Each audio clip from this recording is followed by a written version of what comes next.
सियासत में उतार चढ़ाव जारी हैं। पीडीएम को सेनेट चेयरमैन और डिप्टी चेयरमैन के इंतखाबात में शिकस्त का सामना करना पड़ा, जिसके बाद पीडीएम इतिहाद में दरारों की बातें भी गर्दिश कर रही हैं। दूसरी तरफ हुकूमत खुशियां मना रही है, भंगड़े डाल रहे हैं और हुकूमती नुमाइंदों का मानना यह है कि अब पीडीएम तहरीक खत्म हो चुकी है।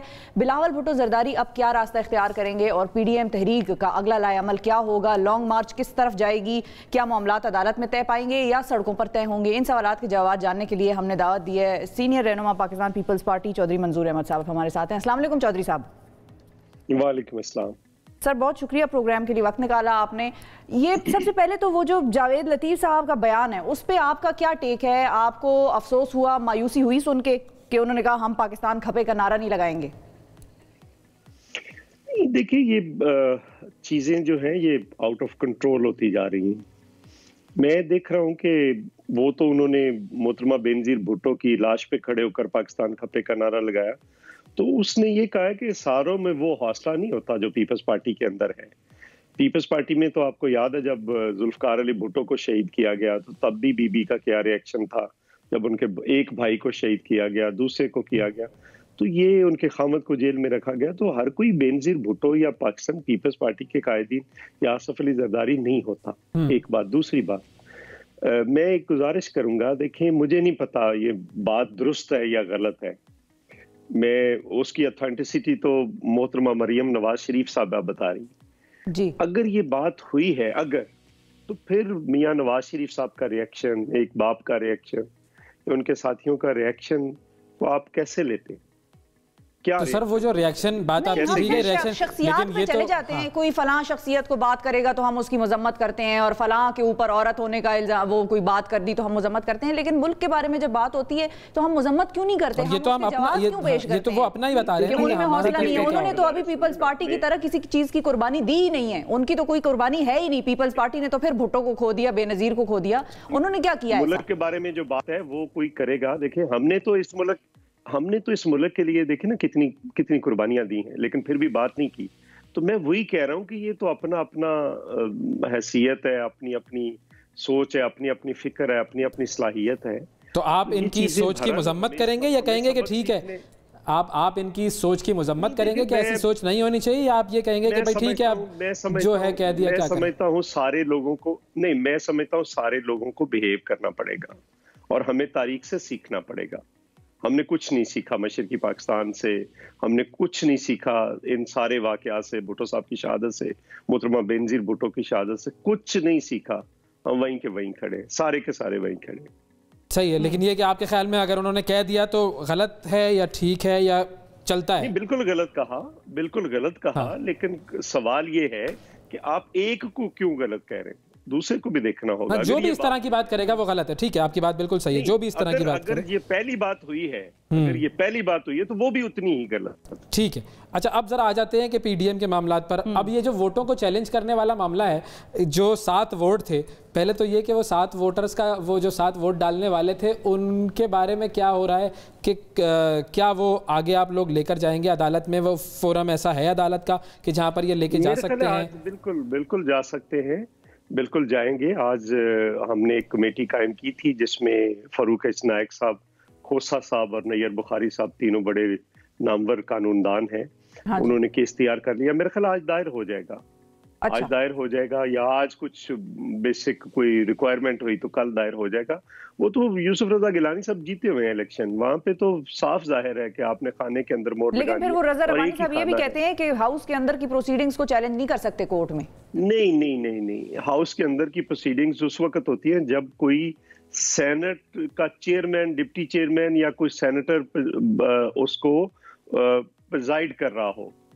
तो ये स्पेशल अजलास बुलाया गया था for the senate election, chairman and deputy chairman, और सेनेट तो मुकम्मल ही नहीं था। अच्छा, यानी कि ये वो वाला रूटीन का इजलास नहीं है। सही नहीं, वो नहीं है। ठीक। तो ये जो 7 वोट इधर तो ये चले गलत जगह पे लगा। अगर प्रिजाइडिंग ऑफिसर एक वाले को डिक्लेयर कर दे और 99 वाले को कहे कि ये अनसक्सेसफुल है, तो फिर उस पे क्या करेंगे? ये तो ठीक है, सही है, ठीक है। तो अब ये तो 7 वोट जो है जो गलत लग गए आपके ख्याल में, तो चलो ठीक है, सही है, उन्होंने सही लगाया था।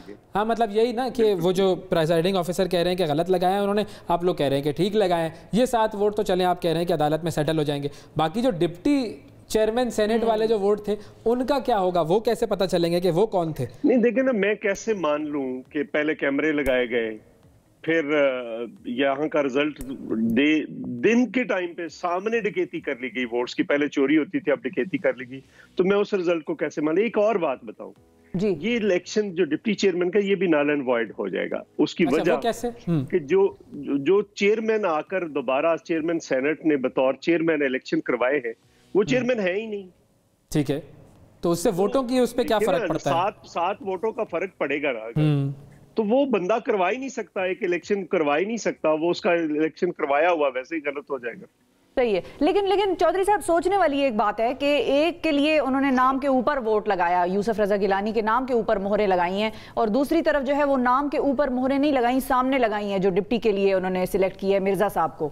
तो ये फर्क नहीं है? उनको तो पता था कि ये क्या होने लगा है, मतलब ये गलती नहीं लगती है? नहीं देखो, दो तीन चीजें हुई हैं। एक तो डिमोरलाइजेशन हुई नेचुरली, फिर कुछ इश्यूज भी हैं जिसको पीडीएम को भी देखना होगा, फिर आप कितना रेजिस्ट कर सकते हैं। दो वोट तो इधर भी गए ना, एक वोट गया संजरानी को जी, और एक खराब किया गया। 51 थे ना, 51 थे, 49 पड़े, ये तो दो वोट तो इधर भी गए ना। मतलब सवाल ये है कि अगर आपको हर कीमत पे वो कहते हैं कि आप अपनी रॉयल्टीज चेंज करें, तो कितना रेजिस्ट करेंगे? कितने कैमरे पकड़े गए? क्या हुआ? क्या पार्लियामेंट बंद कर दी गई है कि उसकी फुटेज ना हासिल कर ली जाए? आखिर सारे कैमरे। अच्छा, ये भी साजिश है, ये आप कह रहे हैं कि ये पार्लियामेंट बंद इसीलिए की गई है कि ये कुंडी साहब तो यही कहते हैं। हमने एप्लीकेशन दी ना, हमने एप्लीकेशन दी, ठीक है, चलो उस पे ये तो नहीं है कि बाकी सारे जगहों पे 50% स्टाफ आएगा, पार्लियामेंट में कोई नहीं आएगा, वो उसको बंद कर दिया गया सारी। सेक्रेटेरिएट, ठीक है। अच्छा, अब ये जो बंद है, लेकिन हुकूमत अभी भी ये कह रही है आप लोगों को कि भाई लॉन्ग मार्च मंसूख करें, मुज़ाकरात कर लें, तो क्या कोई ऐसा ऑप्शन आया है उनकी तरफ से? और अगर हुकूमत से, किससे मुज़ाकरात हो? हुकूमत कौन सी है? हुकूमत कौन है? जो भी है, उनके इत्तेहादी कोई टेक्निकली तो है ना, मतलब टेक्निकली तो है ना, ये तो आप ना माने वो अलग बात है। अगर कश्मीर के इशू पे पार्लियामेंट में आके chief of the army staff briefing दे रहा होगा, तो फिर कौन सी हुकूमत रह जाती? सर वो तो फिर अब सिक्योरिटी इशू है ना, उस पे क्या हम कह सकते हैं? वो तो इंडिया आ गया, भारत दरमियान में शामिल हो गया। नहीं, प्राइम मिनिस्टर मौजूद ही नहीं है। कहां पे, कौन सी मीटिंग में प्राइम मिनिस्टर मौजूद था? तो यानी कि अगर आप पे मौजूद था तो उन्हीं से बात कर लें, किस पे? उन्हीं के साथ बैठ जाएं। मतलब अब तो नाम भी हो गए, खुले आम हम लोग बात करते हैं। उन्हीं का इशू नहीं है, उन्हीं का इशू नहीं है। मसला ये है कि वो पार्लियामेंट को मानते ही नहीं है। वो तो जैसे तैसे बन गए। अब पार्लियामेंट को अगर माने तो पार्लियामेंट के लोगों के साथ बैठे किसी जगह पे, जो कि अब टाइम गुजर चुका है, अब तो बैठ रहे हैं। ठीक है, टाइम गुजर गया। अच्छा चौधरी साहब, एक और सवाल। अभी आपने स्टेटमेंट दी कि पीडीएम के अपने भी कुछ इश्यूज हैं, वो इश्यूज क्या हैं? इस दफा वो भी सामने आई चीजें कि बिलावल भुट्टो साहब ने तलाल चौधरी को पॉइंट मारा, और इस तरह से फजलुर रहमान साहब का भी, उनको तो चक्कर आ रहे हैं। कोई ये नहीं है। देखिए, हम मुख्तलिफ जमाते हैं, हमारे अपने मैनिफेस्टो है, हमको एक दूसरे में मर्ज नहीं हुए। हम अपना अपना पॉइंट ऑफ व्यू लेकर पीडीएम की मीटिंग में जाते हैं, वहां पे डिबेट होती है, जो मुतफिका फैसला होगा उस पे इम्प्लीमेंट होगा। ये जरूरी है। इत्तेहादों की सियासत बिल्कुल मुख्तलिफ होती है। क्या आपने हुकूमती इत्तेहाद के अंदर नहीं देखा?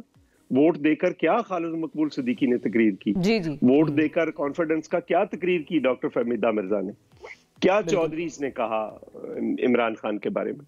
तो वो भी तो एक इत्तेहाद है ना, उसके अंदर भी प्रॉब्लम्स है। इत्तेहादों के अंदर होते हैं, आप एक जमात तो नहीं है। एक जमात हो तो आप किसी बंदे को निकाल दें जमात से। मतलब अभी पीडीएम में इशू है क्या? फिर जो प्रॉब्लम है आप लोगों की आपस में, वो है क्या? और उसको कुछ सॉर्ट आउट होने का उसका है इम्कान?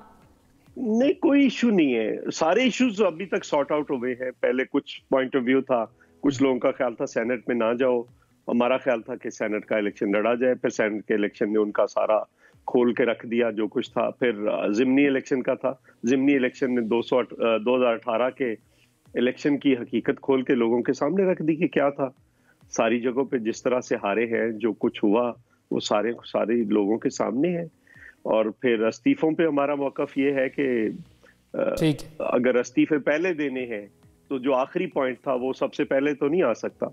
उसके अलावा बहुत सारे ऑप्शंस हैं जो लिखे हुए पेन डाउन मौजूद हैं, जिसमें अदम इत्माद भी है। अदम इत्माद हो सकता है कितनी देर ये गलत रिजल्ट अनाउंस कर लेंगे, अदम इत्माद हो सकता है पंजाब में भी हो सकता है, बलूचिस्तान में हो सकता है, स्पीकर के खिलाफ हो सकता है, डिप्टी यानी ऑप्शंस बहुत सारे हैं, वजीर आजम के खिलाफ भी हो सकता है, कहीं पे भी जाया जा सकता है। बहुत सारे ऑप्शंस हैं और कहीं पर भी जा सकती है, लॉन्ग मार्च भी होगा। बिल्कुल।